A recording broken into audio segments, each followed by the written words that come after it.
Sidang paripurna MPR menetapkan Zulkifli Hasan sebagai Ketua MPR. Duduknya Wakil Koalisi Merah Putih dari Partai Amanat Nasional di kursi Ketua MPR kian meneguhkan posisi Koalisi Merah Putih di DPR dan MPR. Bagaimana implikasi dari peta koalisi yang kini terbangun di DPR dan MPR terhadap kelangsungan jalannya pemerintahan Jokowi? Akankah parlemen justru akan menjadi lembaga ideal untuk menjalankan fungsi check and balance terhadap pemerintah, atau justru akan menjadi sandungan utama bagi jalannya roda pemerintahan? Dan untuk membahasnya telah hadir di studio Berita 1 Wakil Ketua MPR yang juga Ketua Fraksi PKS DPR Hidayat Nur Wahid, ada juga Ketua DPP Partai Nasional Demokrat Ferry Mursidan Baldan, dan pengamat politik Heri Budianto. Bapak-bapak, terima kasih telah hadir bersama kami di studio Berita 1. Oke, kita akan mulai perbincangan dari Pak Hidayat terlebih dahulu. Pak Hidayat, ini setelah menguasai parlemen Koalisi Merah Putih dan kemudian dengan 5 kemenangan beruntun, apa target berikutnya? Pertama, saya tidak cukup nyaman dengan istilah menguasai. Ya. Seolah-olah kita hadir hanya untuk menguasai, berkuasa, menang kalah. Gitu ya. Ini kan memang lembaga demokrasi ya, dan dalam demokrasi sangat biasa. Suatu ketika pendapat kita lebih diikuti, yang kali-kali yang lain tidak. Sebab saya khawatir dengan logika atau paradigma menguasai itu yang ada di benak kita memang harus berantem nih, supaya saling berkuasa kan harus survival for the fittest gitu ya. Kami ingin mendudukan kembali bahwa kehadiran Koalisi Merah Putih sesungguhnya bukan untuk itu. Bahwa kemudian dalam konteks demokrasi, dan itu berlaku di seluruh dunia, diperlukan adanya penyeimbang atau apakah namanya oposisi atau dalam rangka check and balance seperti yang tadi disampaikan, itu mutlak. Pemerintah yang kuat, kalau dia betul-betul kuat dan demokratis, dia sangat memerlukan pengimbang yang kuat. Supaya kalau dalam bahasanya Pak Jokowi kan revolusi mental gitu ya. Revolusi mental itu baru akan bisa terjadi, salah satu diantaranya kalau ada lembaga yang kuat, demokratis, konstitusional, yang bisa melakukan peran kontrol. Oke, Mbak Hidayat, karena ini muncul kekhawatiran ataupun suara-suara setelah Koalisi Merah Putih tidak menguasai, tapi mungkin mendominasi parlemen di DPR dan juga MPR, ini akan berpengaruh pada pelantikan Jokowi JK di 20 Oktober mendatang. Itu pemikiran yang lebih politis daripada para politikus sendiri. Kami yang politikus ini yang ada di Senayan, yang dalam konteks MPR kami yang berwenang untuk melantik presiden, kami nggak pernah berpikir begitu tuh. Makanya dalam pidato Pak Zulkifli Hasan, dalam pidatonya tadi pagi itu kan tegas mengatakan bahwa agenda kita terdekat adalah mensukseskan pelantikan presiden. Kata-katanya sangat jelas, dan beliau mengharap seluruh kekuatan politik di MPR untuk bekerja sama mensukseskan pelantikan presiden. Jadi ini lucu ya, para media massa, para pakar lebih politis daripada politikus itu sendiri. Walaupun kadang-kadang politikus yang paling banyak mengeluarkan pernyataan-pernyataan yang sifatnya lebih politis seperti itu. Pak Ferry, tanggapannya? Tidak pernah ada politikus yang mengeluarkan pernyataan bahwa kami akan menghambat pelantikan presiden. Tidak pernah ada, apalagi dari Koalisi Merah Putih. Oke, kita ke Pak Ferry terlebih dahulu. Ya, saya kira ini proses yang yang sebenarnya lumrah dalam politik gitu ya. Jadi saya kira kita melakukan self correction ya Pak Hidayat dari proses pemilihan DPR kemarin di MPR. Jadi kita sudah, ya setidaknya kita bisa menyajikan sebuah perdebatan tentang perbedaan, ya kan, adanya sebuah hal yang positioning politik tentang pilihan, dan itu sih kita bisa selesaikan dengan sebuah proses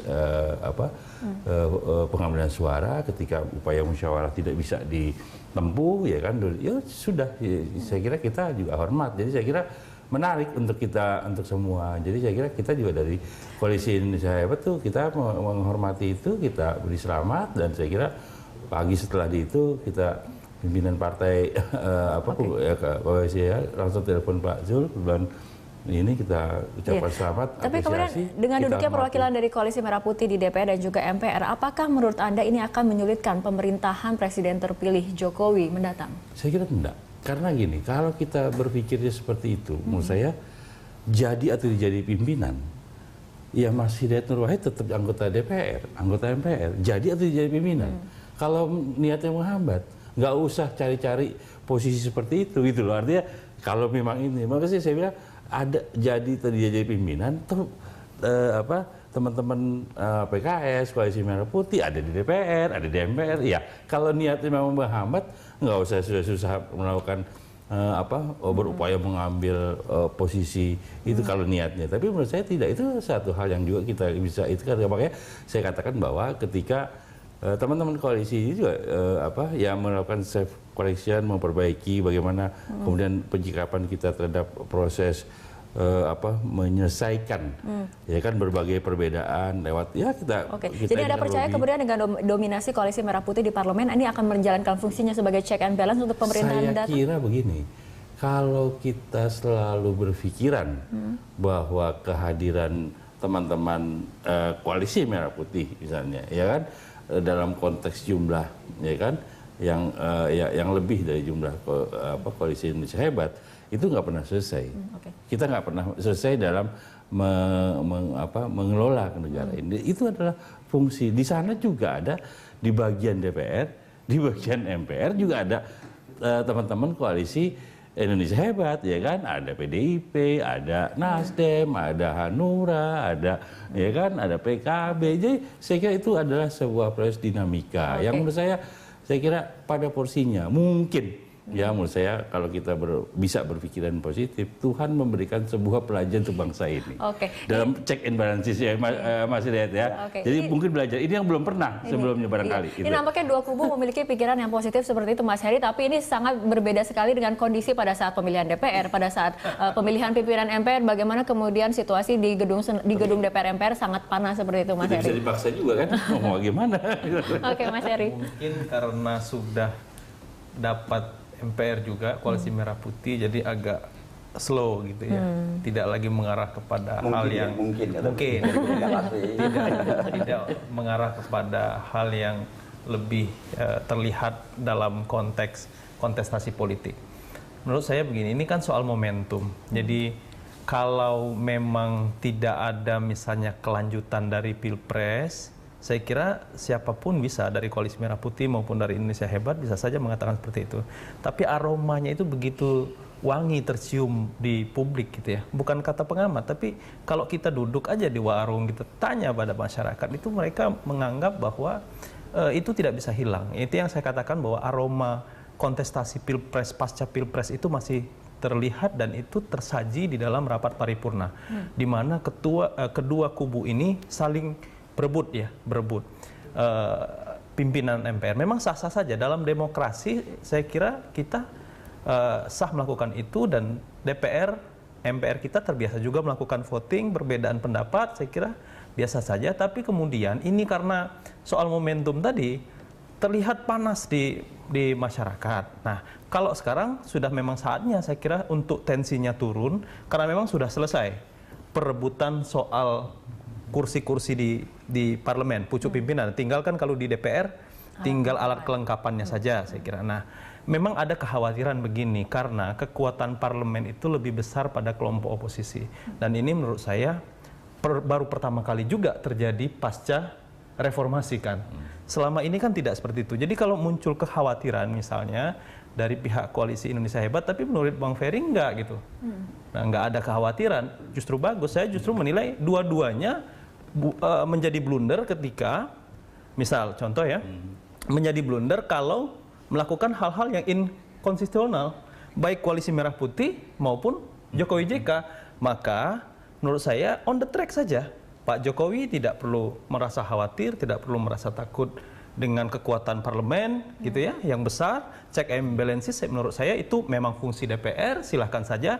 Ketika misalnya ada upaya-upaya untuk menjegal, tadi bahasa dalam Mbak Rara dalam diskusi itu, saya kira masyarakat juga tidak akan tinggal diam melihat suasana itu. Dan saya yakin sekali sepanjang Pak Jokowi itu bisa tetap konsisten dengan program-program pro rakyat, lalu kemudian sesuai dengan janji-janji politiknya, kemudian nggak berani juga menurut saya koalisi Merah Putih untuk melakukan manuver-manuver politik yang lebih jauh, yang saya katakan tadi inkonstitusional. Baik, Mas Heri, tadi aroma kontestasi Pilpres yang kemudian masih terasa pada saat kita lihat di rapat paripurna. Apalagi kemudian kekhawatiran ini ditambah dengan pernyataan dari Bapak Hasyim Joyo Hadikusuma sendiri di berbagai media seperti itu, Pak Hidayat. Tapi kita akan membahasnya usai jeda berikut. Pemirsa tetaplah bersama kami, Prime Time Talk akan segera kembali sesaat lagi.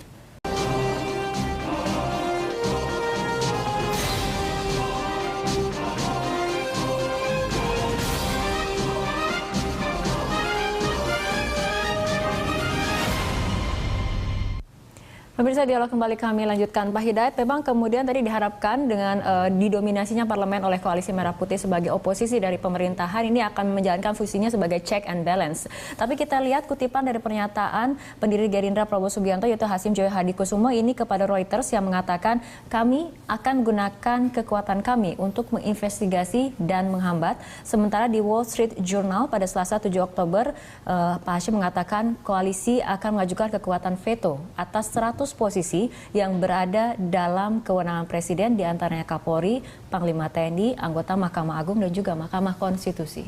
Ya, yang harus dijelaskan adalah Pak Hasim Joyo Hadikusumo itu bukan Pak Prabowo, bukan pula anggota DPR atau anggota MPR. Jadi ini bukan perwakilan dari pernyataan dari sikap Koalisi Merah Putih? Tidak, sama sekali tidak. Itu adalah pernyataan pribadi beliau yang tidak terkaitkan sama sekali dengan kebijakan di Koalisi Merah Putih.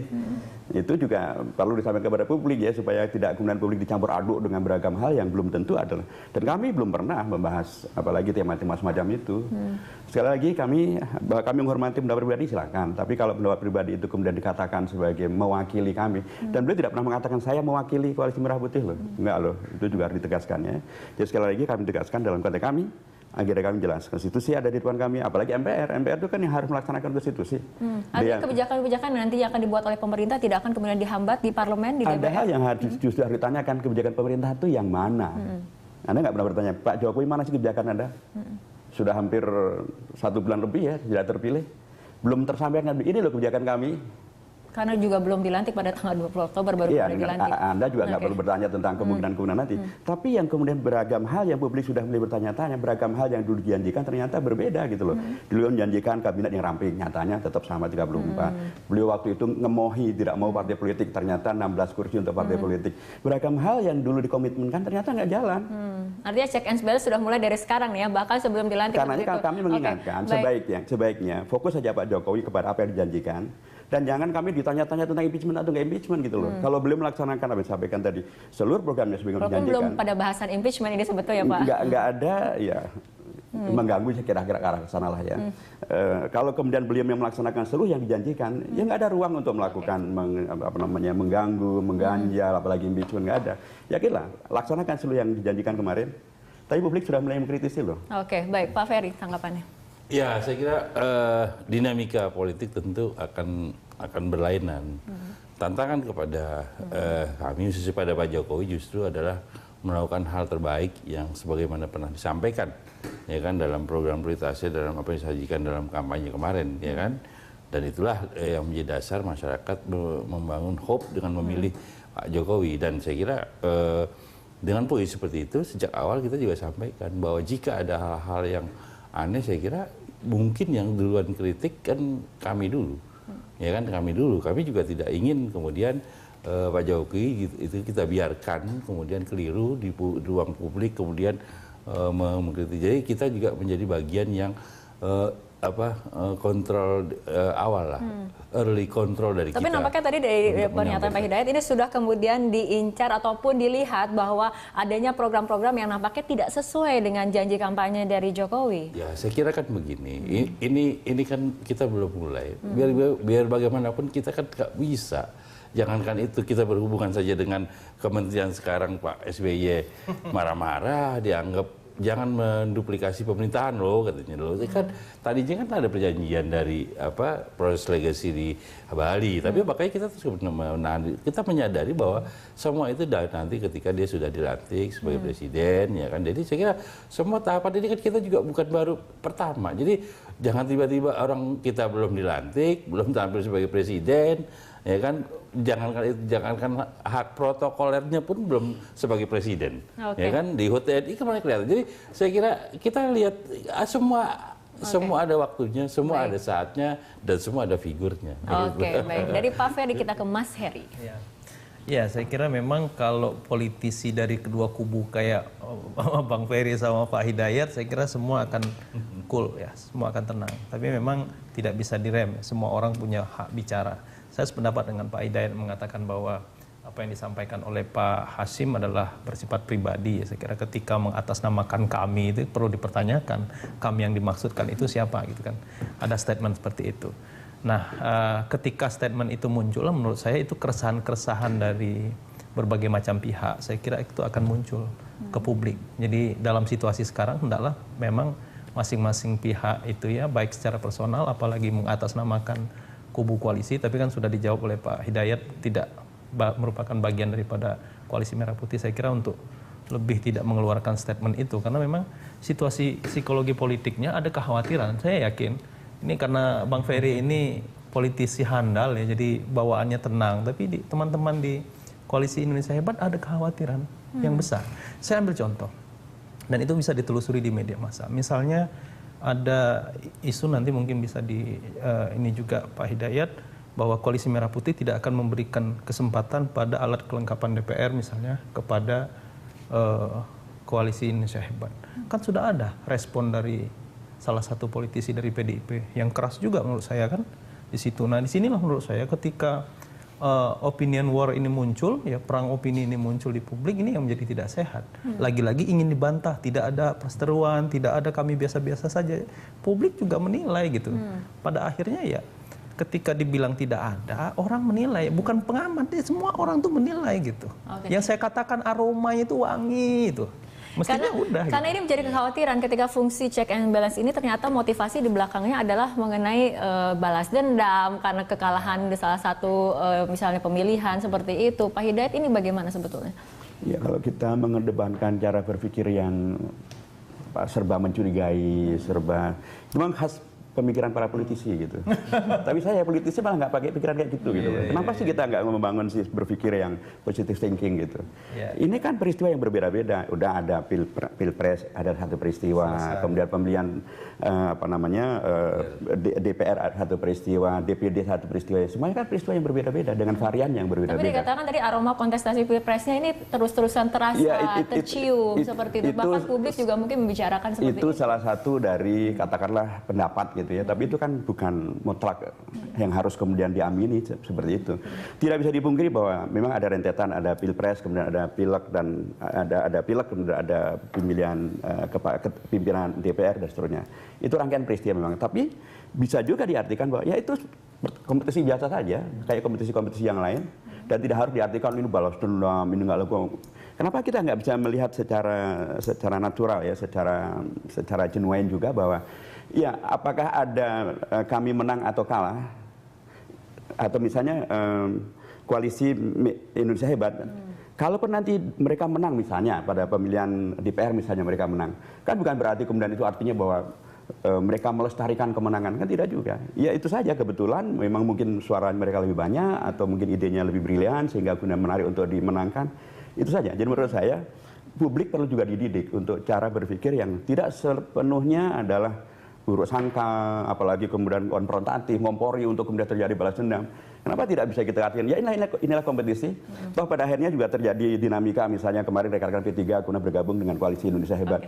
Itu bagian-bagian dari, ya itulah realita bahwa berkompetisi juga bisa menghadirkan dinamika. Ya, karena kompetisi oleh para elit ini kemudian tidak terasa manfaatnya oleh rakyat, seperti itu Pak Hidayat. Tapi kita akan lanjutkan perbincangan usai jeda berikut.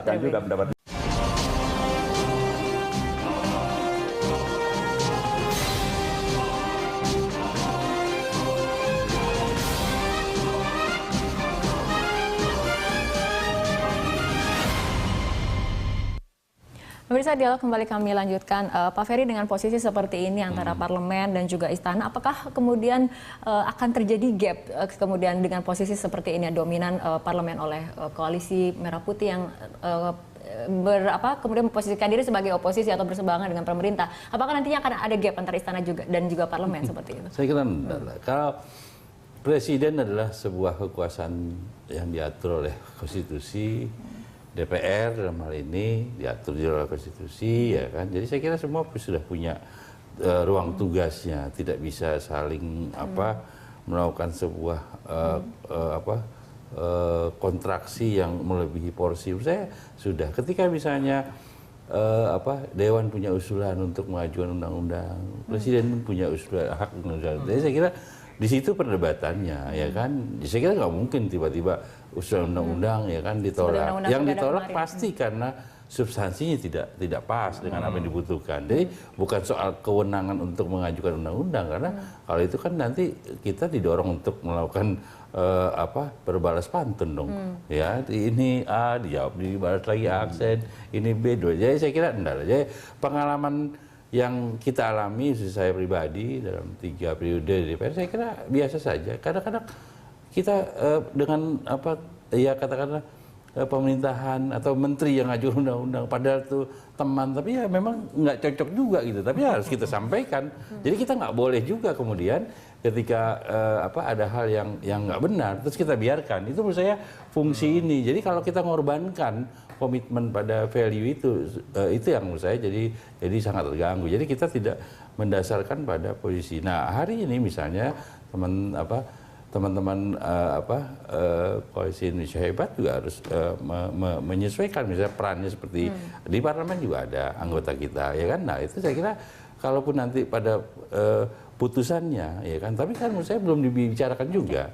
Saya kira juga nggak mau lah semuanya mau istilahnya mau ambil semua, pasti ada ininya, ada proper. Kalaupun tidak, saya katakan buat Anda tetap anggota DPR, Anda harus terbagi dalam komisi yang semua keputusan dewan apapun di bidang komisi yang bersangkutan pasti Anda harus terlibat. Ya kalau Andanya nggak malas datang, ya Anda ketinggalan itu. Artinya tantangan juga kan gitu. Kadang-kadang nah pada fungsi.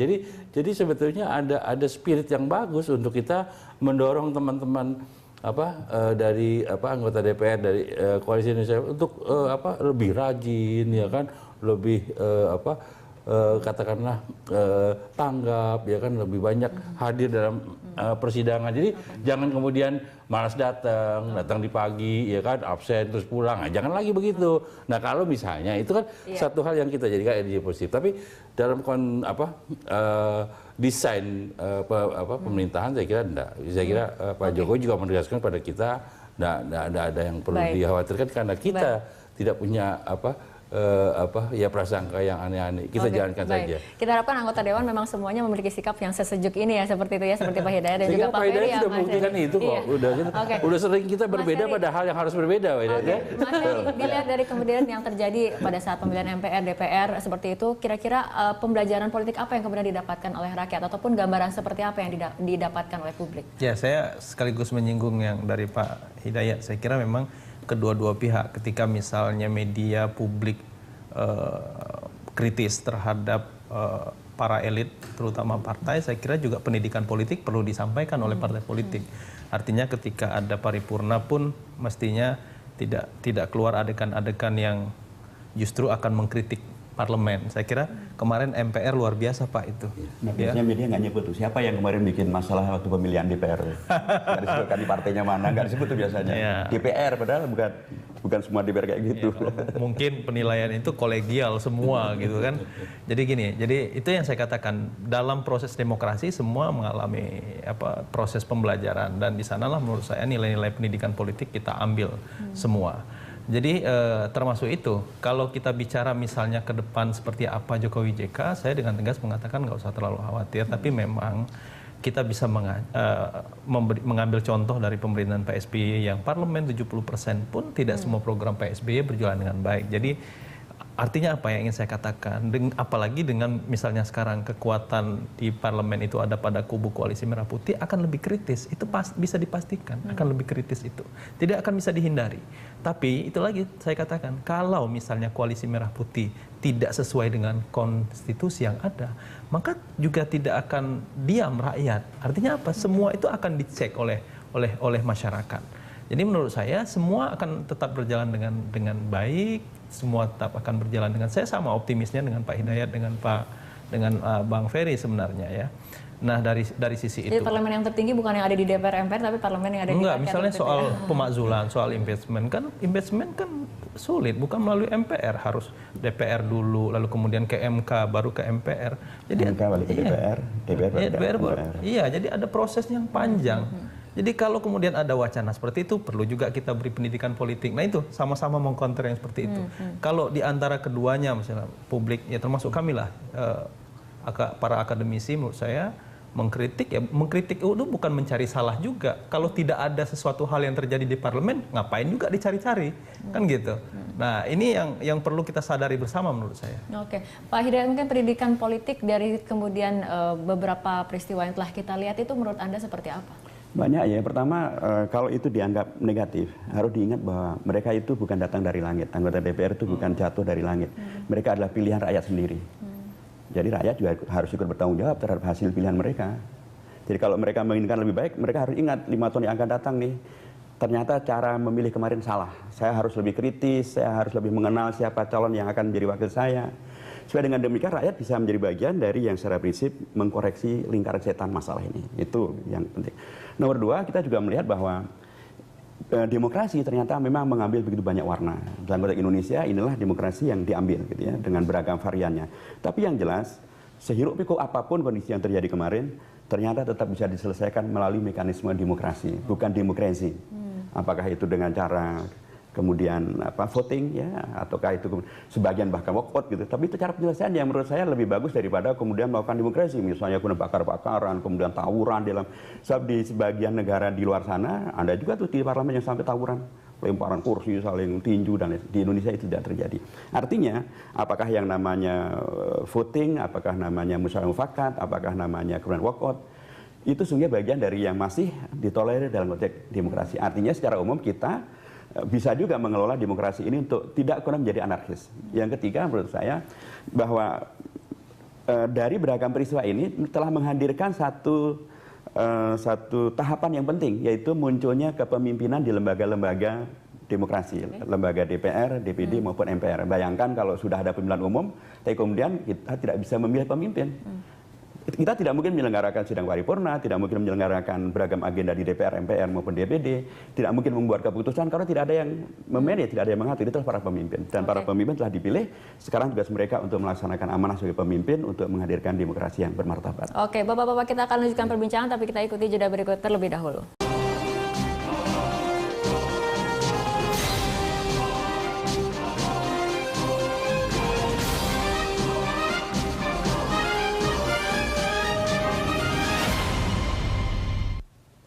Pemirsa, dialog kembali kami lanjutkan. Mas Heri, kita membahas mengenai memang bagaimana kemudian pemerintah mendatang di tengah parlemen ataupun DPR yang dikuasai oleh koalisi yang sifatnya kontra terhadap pemerintah seperti itu. Kalau dilihat dari sistem presidensial kita, apakah kemudian ini menjadi masalah atau tidak? Ya, saya kira tidak. Justru kan karena masyarakat presiden itu dipilih langsung oleh rakyat. Bekal Pak Jokowi JK itu kan 52% ya, saya nggak salah. Nah itu adalah cukup ya, saya kira untuk menjalankan pemerintahan. Dan yang ditakutkan itu kan bukan soal konstitusional lagi. Kalau dicari-cari soal impeachment tadi kita udah bahas. Menurut saya sekarang kalaupun iya itu kan lebih kepada psikologi politik sebenarnya. Bagaimana ini kira-kira kan gitu. Bagaimana ini parlemennya kuat dari kubu sana.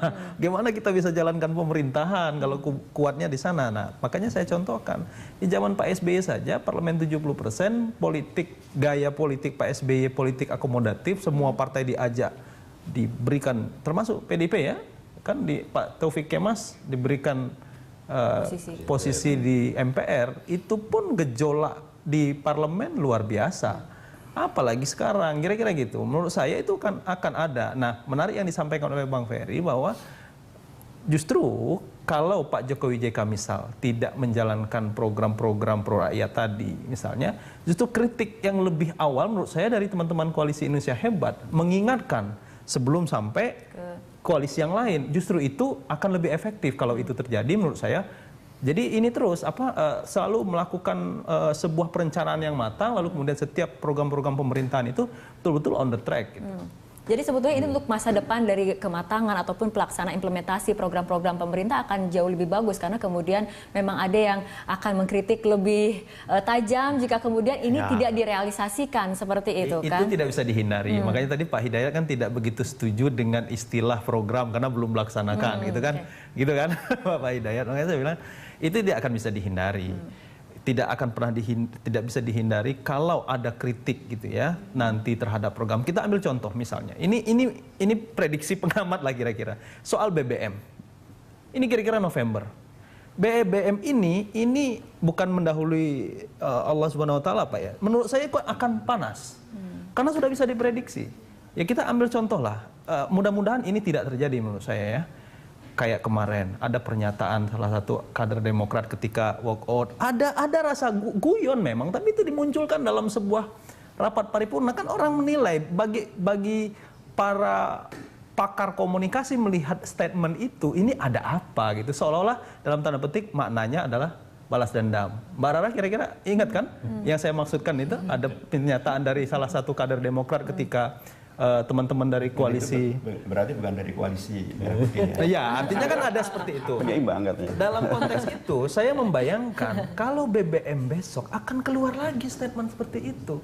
Mungkin dalam konteks pertemanan di parlemen itu bercanda, tapi bercandanya itu dimunculkan di dalam media dan itu dianggap ditafsirkan lagi oleh para kami pengamat ini menyindir dan segala macam. Saya kira itulah dinamika yang terjadi gitu. Jadi tidak boleh pula ada pihak-pihak yang merasa kemudian paling oke gitu ya dalam situasi itu. Ya, saya kira yang penting itu adalah kesadaran kita bahwa kita tidak perlu mudah tipis kuping lah istilahnya. Ya ada orang menyatakan sepanjang itu tidak resmi atau official disampaikan, dan juga saya kira belum terbukti dalam proses interaksi antar dalam lembaga resmi, saya kira ya nggak perlu juga kita kasih respon yang berbeda. Nah, yang paling penting adalah saya kira keharusan melakukan komunikasi politik. Saya kira menjelaskan detail sebuah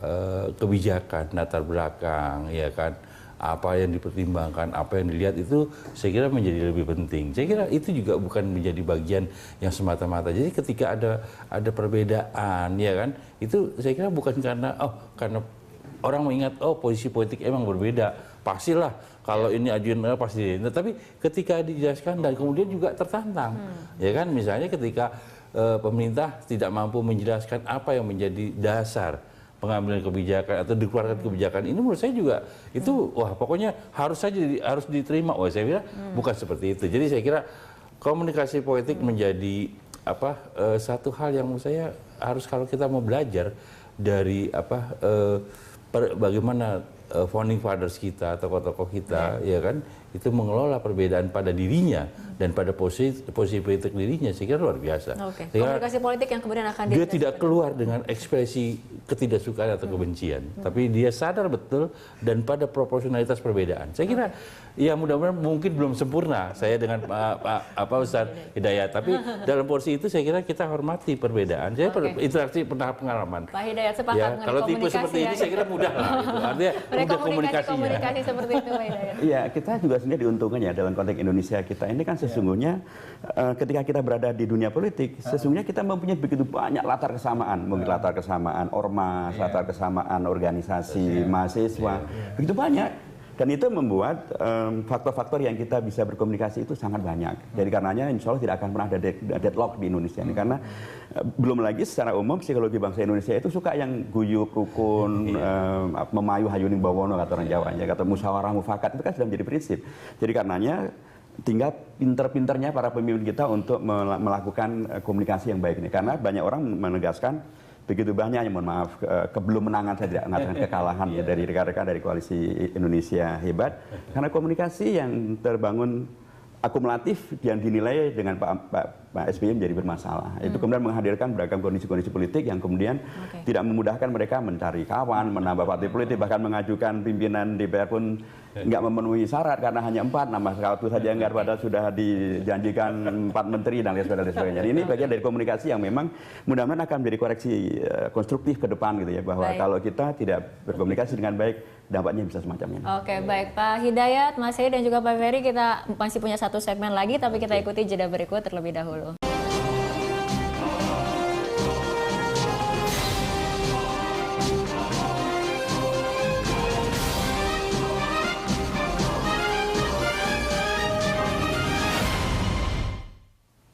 Pemirsa, dialog kembali kami lanjutkan. Mas Heri, tadi Pak Hidayat garis bawahi mengenai komunikasi yang memang kemudian harusnya dibangun, dijalin seperti itu ya. Ya, betul. Jadi komunikasi politik itu memang bisa mengubah keadaan. Jadi kalau ada kata kunci politik itu dinamis, banyak pakar pengamat mengatakan seperti itu, kuncinya di komunikasi politik. Jadi arus pergerakan itu kuncinya di sana. Contoh misalnya, kalaulah saya mencoba menerjemahkan, mudah-mudahan nggak meleset yang disampaikan oleh Pak Hidayat. Kalaulah PDIP misalnya membuka komunikasi politik jauh-jauh hari, misalnya setelah keputusan MK, ketika putusan MK itu saya kira ceritanya akan berbeda. Jadi kuncinya memang di situ, komunikasi politik itu yang sebenarnya ditunggu. Saya mencoba menggunakan teori psikologi lagi ya. Biasanya kalau kita dalam situasi yang kalah gitu kan, itu agak galau gitu ya.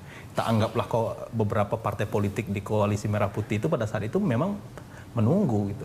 Nah itu kan yang kita ambil contoh, itu yang dilakukan oleh Pak SBY tahun 2009, menang 62%, tapi Pak SBY gerilya.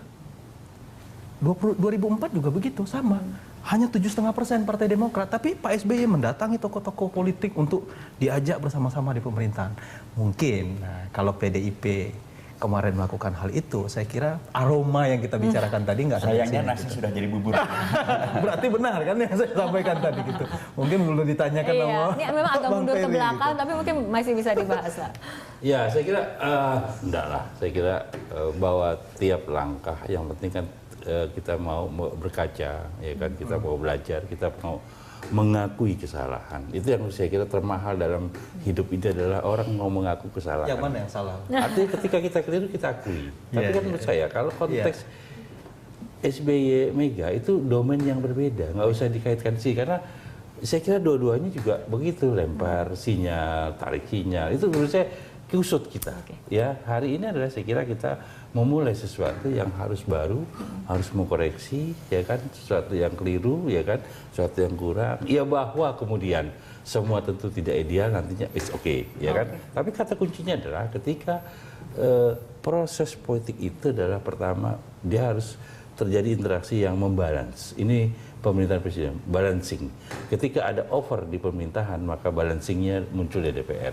Ketika ada over, ya kan, di dalam dari DPR, maka yang membalance adalah kekuasaan pemerintah, ya presiden. Itu yang saya kira satu hal. Dan yang kedua ya saya setuju, saya kira sharing itu tidak melulu artinya sharing, tapi bagaimana ide ini dikomunikasikan tadi, lebih utuh, lebih jernih, lebih clear ya.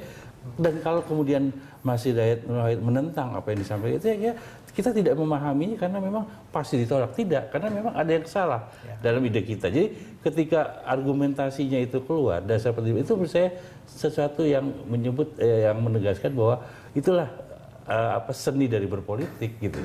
Jadi nggak hitam putih, nggak semua. Dia menarik seperti politik itu. Dari politik bisa, insya Allah bisa mengantarkan orang ke surga loh. Tanya Mas Hidayat. Pak Hidayat. Ya, memang berpolitik itu kan sesungguhnya adalah seni bagaimana kita memberikan yang terbaik bagi rakyat, bagi bangsa, bagi negara melalui kewenangan yang ada di dunia politik. Ya, di situ ada masalah pembuatan undang-undang, di situ ada masalah pengawasan, di situ juga ada masalah bagaimana agar anggaran belanja Indonesia sangat besar, 2,2 sekian triliun itu jumlah yang sangat besar.